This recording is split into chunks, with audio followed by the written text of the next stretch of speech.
Right, so we're back on State of Affairs here on GHOne television. My guest tonight, Nana Akomea. We're looking at the hottest topics for today, but now we are zooming into conversation on the new patriotic party and the rebuilding efforts. That's what we opened the conversation with, and we are going now deeper into it because we know that the party, as part of its restructuring, decided to embark on a thank you tour where the party now visited grassroots members, interacting with them and sharing with them, especially because of what we heard from the Okwe report as to what led or might have been the causes of the party's defeat in 2024. So, talking about the thank you tour, how has it been? Will you say you've been able to achieve your aim as a party with the tour? Well, the tour has been fantastic. Right. Party people, I don't know if you have some of your reporters giving you feedback, but party people have been very energized, very appreciative of the efforts by the leaders to come to them in their constituencies to thank them. Even though we lost quite miserably, don't forget we still got nearly 5 million votes. And so the party people on the ground, they've done some work in getting these 5 million votes. And so we had to go and thank them. And one person at one of the earlier meetings, when he got opportunity to speak, one of the party people in the constituencies, he said something that, got all of us thinking. He said that even when thunder strikes you, and we know thunder comes from God, even when thunder strikes you, right, or lightning strikes you and you die, your people still go and give thanks to God. And we all, but the party people were appreciative, very, very appreciative that we've come to them.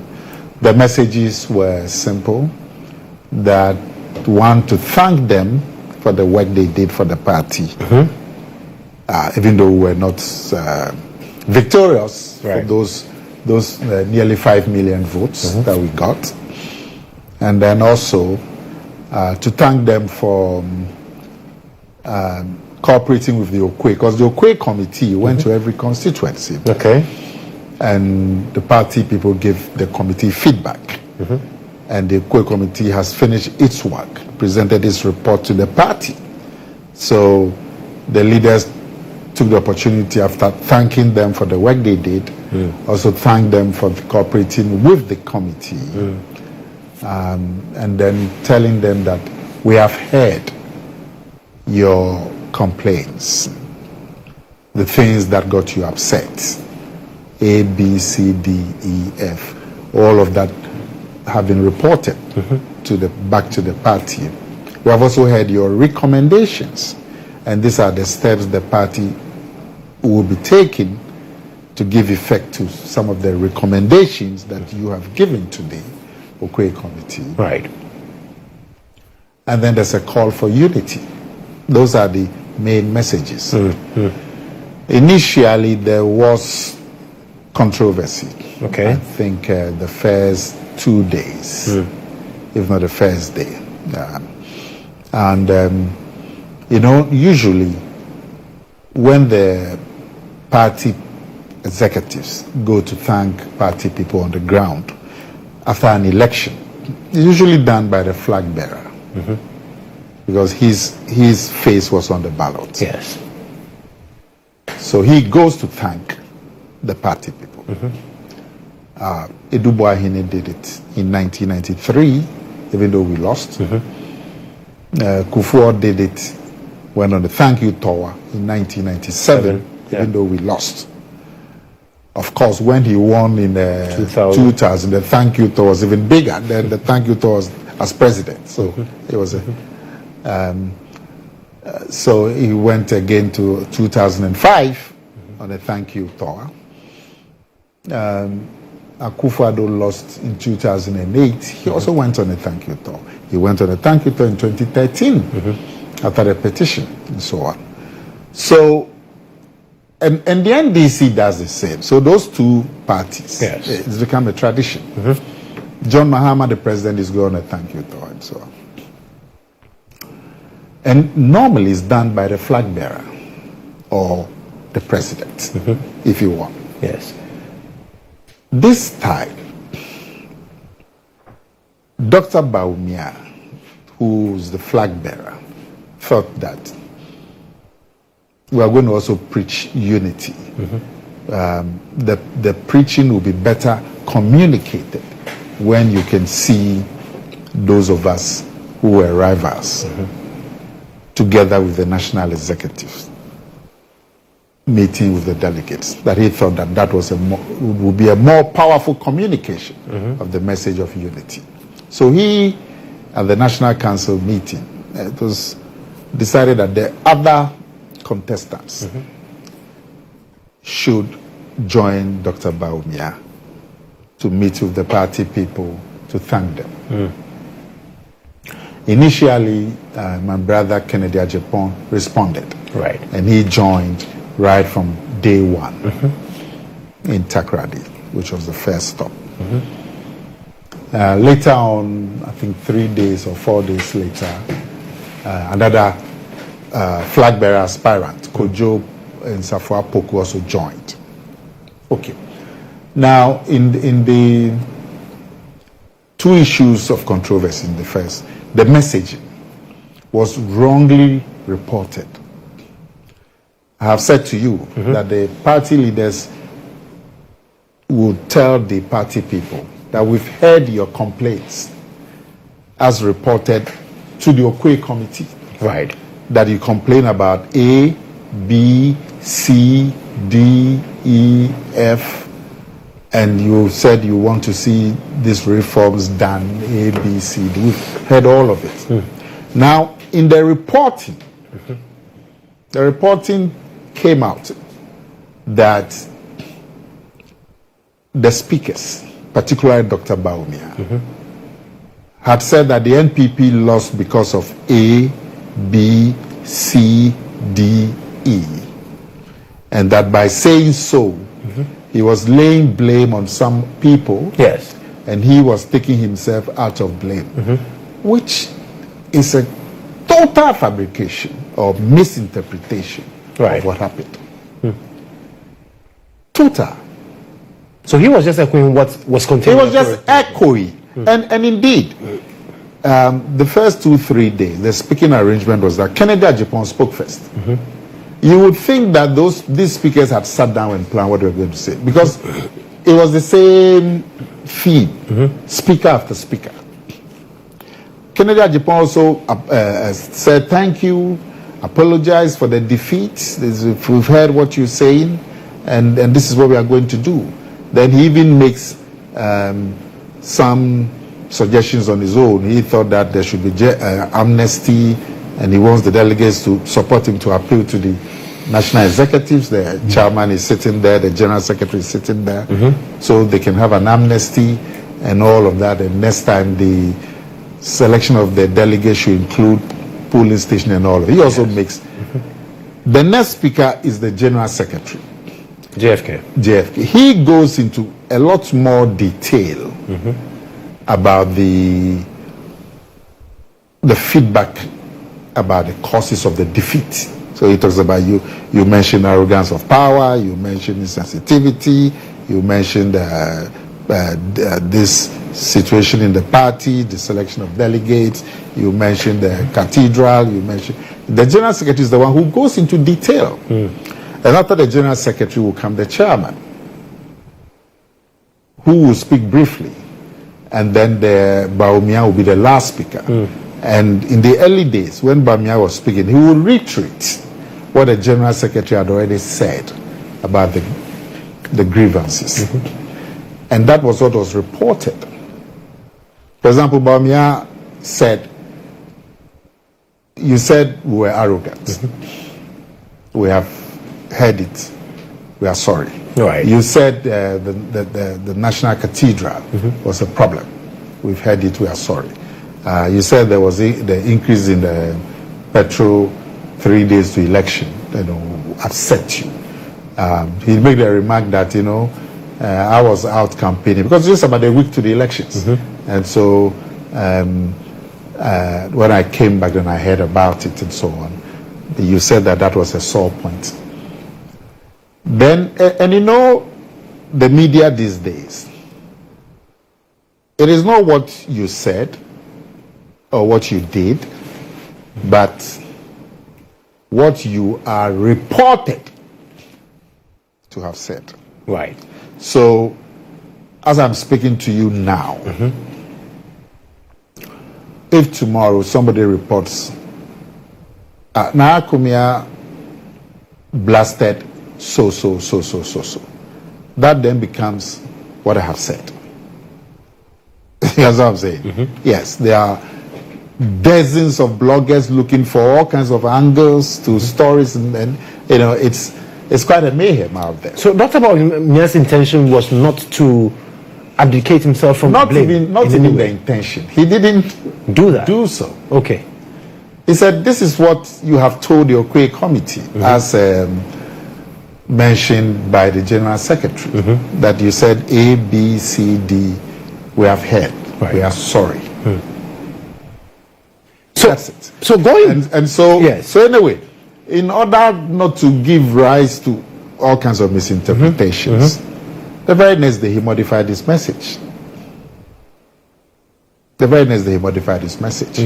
The second issue was about Kennedy GHOne and Bawumia. And I don't blame anybody. It's just a natural thing that we didn't anticipate. Like I said to you, no flag bearer in the party had gone to do a thank you tour with the people who contested. And with hindsight, would you say that decision could have been taken differently? Yes, the intention was good, to show unity, like I've said, but the way it played out on the ground defeated that purpose. You see, even you are asking me about the GHOne to me thing. Yes, and you had intimated that what role did Bawumia play? You, at the back of your mind, which I know what is at the back of your mind. You do? Because I'm going to tell you. Okay. At the back of your mind, right, you have this rivalry or supposed or upcoming rivalry between some flag bearer hopefuls. So then you say, what did Bawumia do? They say he's Brian Champion. That's what is at the back of your mind. I wanted clarity. And I felt that you would know better. But that's the issue at the back of your mind. Because I've heard that Dr. Bawumia contributed to getting him out. But so I just wanted to know from you. I was careful not to give it to any person. Yes. I said it's a collective effort. But at the back of your mind, you have also heard about this. Look, yesterday I was at a function. On the high table. Yes. There was the guest of honor at the function. On his left sat the NDC chairman, on the guest of honor's left. 3 places away from the guest of honor sat Julius Debra, yes, of the NDC. People there interpreted it as, they've shown Debra where power lies. Look at where they've moved him. You see?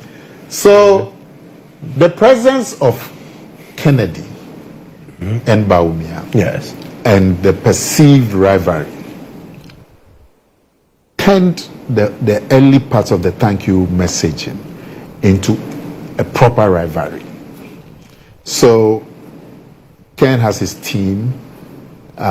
They see that Dr. Bawumia is hailed a lot when he's introduced. It's natural for them to feel that this is showing that Bawumia is more popular than us. So we also need to, jack up our support there. So in the first few days, the first 2, 3, 4 days, you saw this playing out. It was becoming more like a popularity contest. Who gets the loudest cheers when their name is mentioned? Right. And we saw it clearly. And then it got to a head at Bantama, where actually somebody suffered a knife, a stabbing. Yes. Because at Bantama, here you had Jama boys clad in Kennedy Ajipon's t-shirts. And you had people on the ground sharing Kennedy Ajipon's t-shirts. But I'm saying, I'm sure if another contestant was there, he too would have reacted the same way. Said, hey, me too, I need to show that I have support. You know? Right. And if you have, let's say, Asiedun Ketia and Julius, they are the people we've heard might want to succeed John Mahama. Yes. And there's going to be a big NDC event. You can be sure that Asiedun Ketia is going to make sure that he's got some people there who are going to give him the big cheer, and Julius will do the same. So that was, and then it got to a head in Bantama, where there was actually a start. So after Bantama, they had to take a decision. Fortunately, Kennedy Ajiapong himself said he had realized that his presence was creating that tension. So he exited. So he said he was going to exit. And I applauded him. It was good for the party. Okay. And after that, the thank you tour proceeded smoothly. Okay. And all the other. So this was about 3 regions. We proceeded to go to another 12 or 13 regions. Very smooth. And there's one more region left, the central region, which I suspect we would go, Bawumia and his team will go next week. Okay. If not this week. Right. And that will be over. Right. So the party will have the space to also concentrate on the reforms that are planned to get the party in fighting shape for the next election. Amazing. And talking about the next election, is it the case that Dr. Bawumia does not have the support of former President Akufo-Addo for 2028? That is, if he's nesting the dreams. You need to speak to Akufo-Addo about that. Now, why would you think that? Well, that's what I've heard.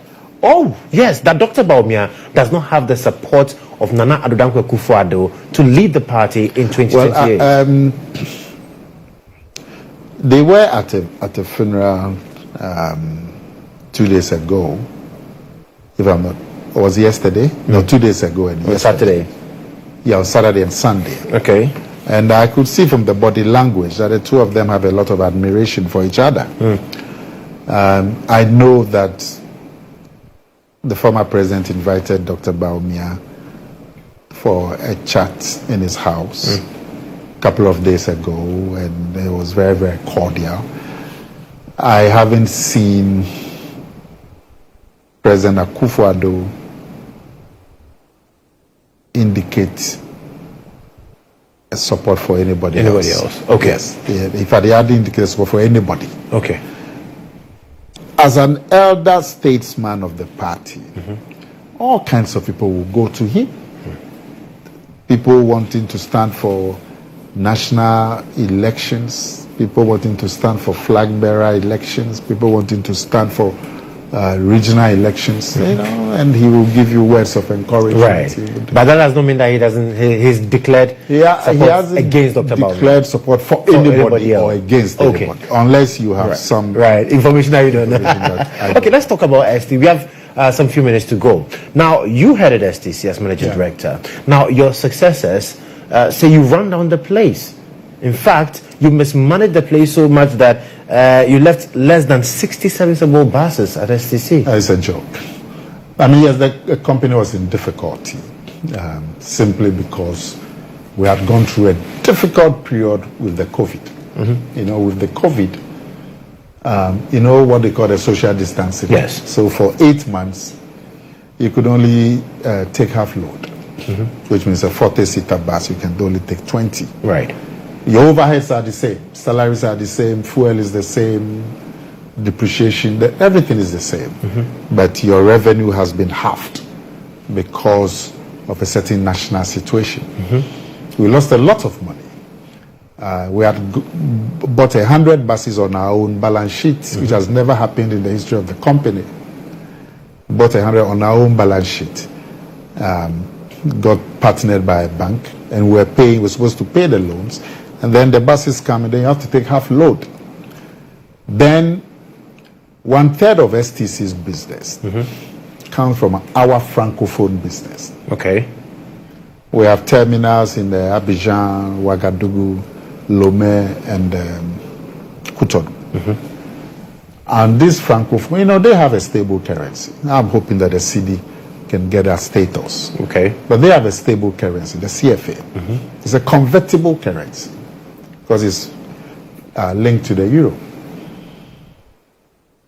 So 1/3, just over a third of our business came from the francophone business. And indeed, the two terminals of Abidjan and Cotonou was enough to pay the salaries of the 750 workers every month. Right. Now with the COVID, the borders were closed for 3 years, from 2020 to 2023. So all of a sudden, we lost over 1/3 of the business. Okay. In addition to the 8-month social distancing thing, Which halved your revenue? have the rent for 8 months. The overheads are the same. Right. And then you lost 1/3 of your business with the border closure because you couldn't do Cote d'Ivoire and all of those countries. And then more seriously, our major cost item is fuel, as you can imagine. And we know because of the unstable economic situation, and the CD was losing value every day, literally, every week.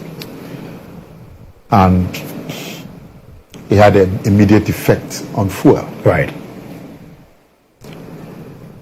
And you couldn't adjust fares like you would adjust the price of milk.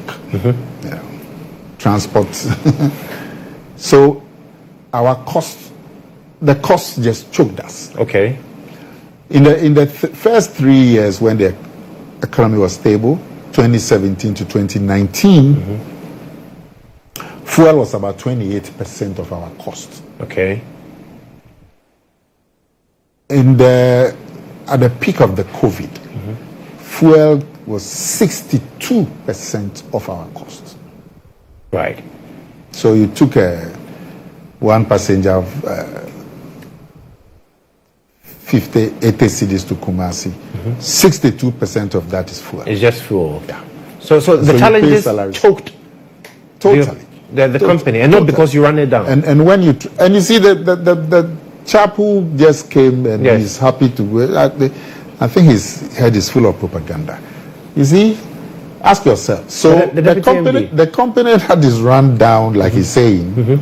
First, he said that it's dead. In fact, he used the word dead. I don't know if he understands dead, but dead means dead. He says the company is gone. Those are the words. So he's been there. He's getting his salary from a dead company. And not just him, the 750 other workers are getting their salary. In fact, when they came, they brought new staff. They brought special assistants. They brought new secretaries. All of them are being paid for a company that is dead. So immediately that shows you that it's just propaganda. And then they said I have sold STC land. Can you imagine? I wanted to sue him, but what money has he got? It's just a waste of time. Right. Because he didn't even pinpoint. Listen, if you want to talk about the regime that sold STC lands, it's not the NPP regime. When I went to STC, they had sold 4 acres of the head office land to a company called BCM. They had sold 4 acres of STC land in Takrady to Melcom. They've built some huge supermarkets on the land as I speak. Wow. But STC land? Yes, they sold it before I got there. Even the managing director's bungalow was sold to a company called Kitech. I must have been the only MD who didn't have a bungalow.